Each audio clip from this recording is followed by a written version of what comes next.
Assalamualaikum warahmatullahi wabarakatuh. Perkenalkan, kami dari kelompok 3 akan membahas mengenai struktur pasar oligopoli. Sebelum kita masuk materi, saya akan memperkenalkan terlebih dahulu anggota kelompok kami. Yang pertama ada Adinda, yang kedua ada Indah Pertiwi, yang ketiga ada Indi Ratno, dan yang keempat ada Muhammad Reza Apriansyah.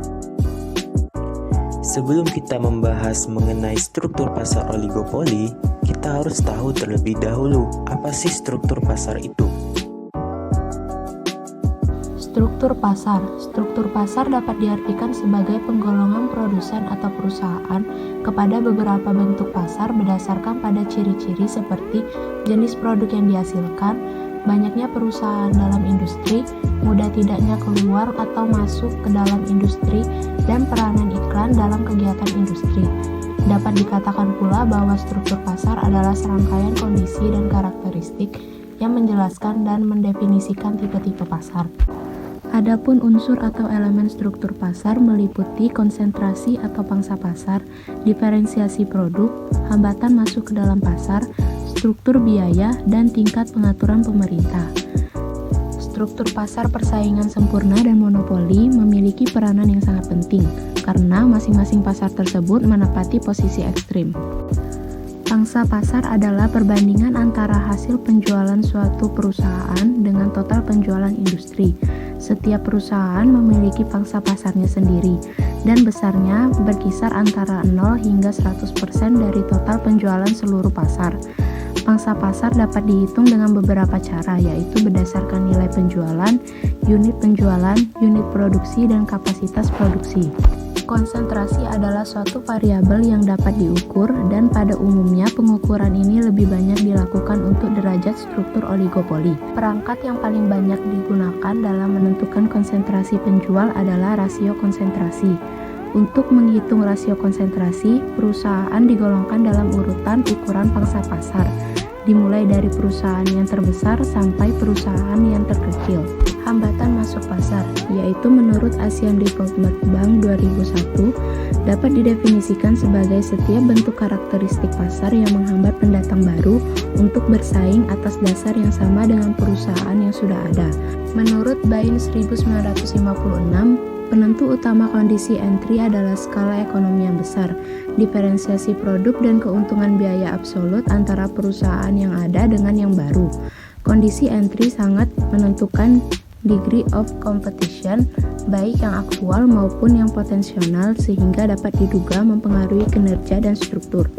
Secara umum, dalam analisa ekonomi, struktur pasar dapat dibedakan menjadi 4, yaitu pasar persaingan sempurna, pasar monopoli, pasar persaingan monopolistik, dan pasar oligopoli. Tetapi pada penjelasan kali ini, kami secara khusus akan menjelaskan tentang pasar oligopoli. Pasar oligopoli. Pasar oligopoli adalah struktur pasar yang hanya terdiri dari sekelompok kecil atau beberapa perusahaan saja, yaitu antara 2 sampai 10 perusahaan, dan produk yang dijual bersifat homogen. Adapun beberapa ciri khusus dalam pasar oligopoli adalah yang pertama, terdapat beberapa perusahaan yang menguasai sebagian besar pangsa pasar, misalnya 70% sampai 80% dari seluruh produksi atau nilai penjualan, di samping beberapa perusahaan kecil. Yang kedua, beberapa perusahaan yang menguasai pasar saling mempengaruhi satu sama lain, karena keputusan dan tindakan oleh salah satu perusahaan dapat mempengaruhi perusahaan-perusahaan lainnya. Sifat tersebut menyebabkan setiap perusahaan dalam mengambil keputusan harus berhati-hati, misalnya dalam merubah harga, membuat desain, mengubah teknik produksi, dan sebagainya. Sifat saling mempengaruhi atau mutual interdependence merupakan sifat khusus dari perusahaan oligopoli dan tidak terdapat di bentuk pasar lainnya. Dari beberapa ciri khusus di atas, pasar oligopoli mempunyai beberapa keunggulan, antara lain: 1. Efisiensi penggunaan sumber daya. Seperti diketahui bahwa kondisi efisiensi dicapai pada saat MC sama dengan MR sama dengan P. Namun kondisi ini sulit dicapai oleh perusahaan oligopoli karena terjadi persaingan harga dan non-harga. Yang kedua, oligopolis mendorong perkembangan teknologi dan inovasi. Hal ini disebabkan adanya keuntungan yang supernormal dan adanya persaingan harga. Keuntungan supernormal dan dalam jangka pendek biasanya dapat dipertahankan dalam jangka pendek, yang dapat dipergunakan untuk membiayai R dan D. Yang ketiga, oligopoli dapat mengurangi resiko persaingan yang tajam antar perusahaan dalam industri melalui persekongkolan. Yang keempat, pertumbuhan pendapatan atau relatif lebih tinggi. Di samping keunggulan yang dimiliki, struktur pasar oligopoli juga memiliki kelemahan, antara lain, satu, bagi konsumen persekongkolan yang terjadi akan merugikan karena tingkat harga cenderung terus tinggi dan jumlah output kadangkala mengalami kelangkaan. Dan yang kedua, distribusi pendapatan tidak merata antara perusahaan dan konsumen seperti halnya pada perusahaan oligopoli.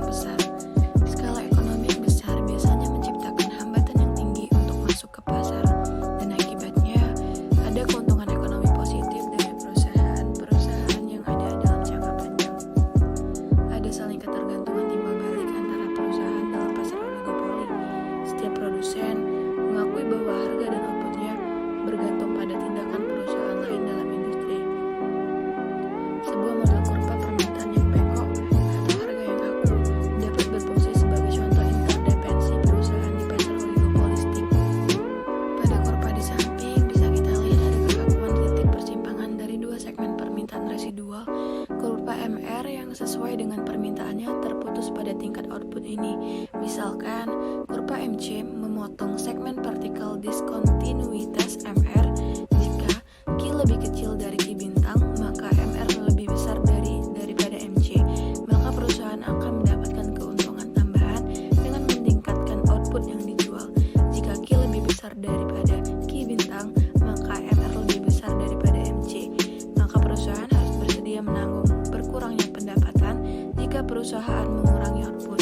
Jika Q bintang adalah output yang memaksimalkan laba dan P bintang adalah harga yang memaksimalkan laba, akan ada harga yang kaku di pasar. Bahkan jika permintaan atau teknologi dan biaya berubah, jika kurva MC masih berada di celah kurva MR. Karena oligopoli adalah seperangkat struktur pasar yang terletak di antara persaingan sempurna dan monopoli, maka ada model oligopoli yang lebih dekat dengan persaingan sempurna atau monopoli. Ada banyak model-model perilaku perusahaan atau industri dalam struktur pasar oligopoli. Model-model perilaku industri yang terkenal antara lain adalah model kepemimpinan harga atau price leadership, kartel dan kolusi, harga berdasarkan biaya rata-rata atau average cost pricing, dan harga batas atau limit pricing. Model perang harga Bertrand adalah contoh oligopoli dengan hasil kompetitif. Contoh, misalnya ada duopoli di pasar barang dan yang homogen, dan masing-masing dari kedua perusahaan beroperasi di bawah teknologi yang sama dengan skala hasil konstan. Artinya, MC sama dengan AC sama dengan konstan untuk setiap perusahaan. Ia membayar setiap perusahaan agar mengurangi harga produk tersebut dibandingkan dengan harga pesaingnya.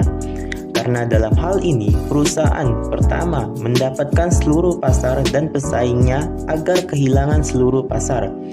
Jadi, perusahaan memiliki intensif untuk terlibat dalam perang harga yang berlangsung sampai harga jatuh ke level MC. Harga di tingkat ini tidak ada lagi perusahaan yang mengurangi atau menaikkan harga karena akan menimbulkan kerugian. Akibatnya, setiap perusahaan beroperasi pada nol keuntungan ekonomi.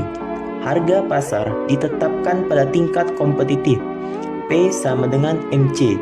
total output perusahaan akan sama dengan kuantitas ekuilibrium yang kompetitif. Jadi, interaksi antara duopolis menghasilkan hasil yang kompetitif.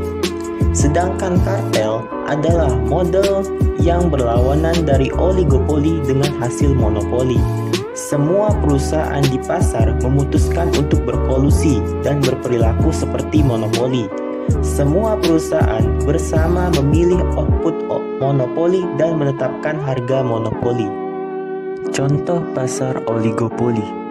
Contoh pasar oligopoli itu seperti organisasi atau industri yang menjual semen, emas, kendaraan, batu bara, minyak bumi, dan perusahaan lain yang hanya memiliki pesaing seperti Yamaha, Honda, Unilever, dan lain sebagainya. Berikutnya studi kasus pada pasar oligopoli. Nah, salah satu contoh pasar oligopoli yang akan dibahas pada kasus kali ini yaitu perusahaan semen di Indonesia. Mereka menjual produk yang sama dan dikatakan pasar oligopoli karena hanya sedikit produsen yang menjual barang tersebut. Pasar semen domestik itu dikuasai oleh kelompok semen Gresik dan PT Semen Indosemen yang masing-masing menguasai market share sebesar 43% dan 34%. Kedua perusahaan inilah disebut sebagai market leader. Sebagaimana yang kita ketahui bahwa semen adalah salah satu produk yang homogen. Artinya, persaingan kualitas semen antara produsen hampir tidak ada. Oleh karena itu, jika salah satu pelaku usaha menaikkan harga semen, maka pelaku usaha lain ikut menaikkan harga produknya. Dan sebaliknya, jika salah satu pelaku usaha menurunkan harga produknya, maka pelaku usaha lain juga akan menurunkan harga produknya.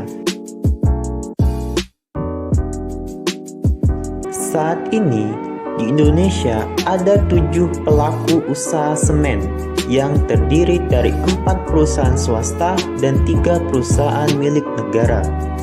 Perusahaan semen swasta adalah PT Semen Andalas yang menguasai pangsa pasar 2,9%. Yang kedua, PT Indosemen yang menguasai pangsa pasar sebesar 33,3%. Yang ketiga, PT Semen Cibinong 20,6% dan PT Semen Bosowa 3,8%. Sedangkan perusahaan milik negara adalah kelompok semen Gresik yang menguasai 35,9% dari pangsa pasar. PT Semen Batu Raja 2,5% dan PT Semen Kujat yang menguasai sebesar 1,2% dari pangsa pasar.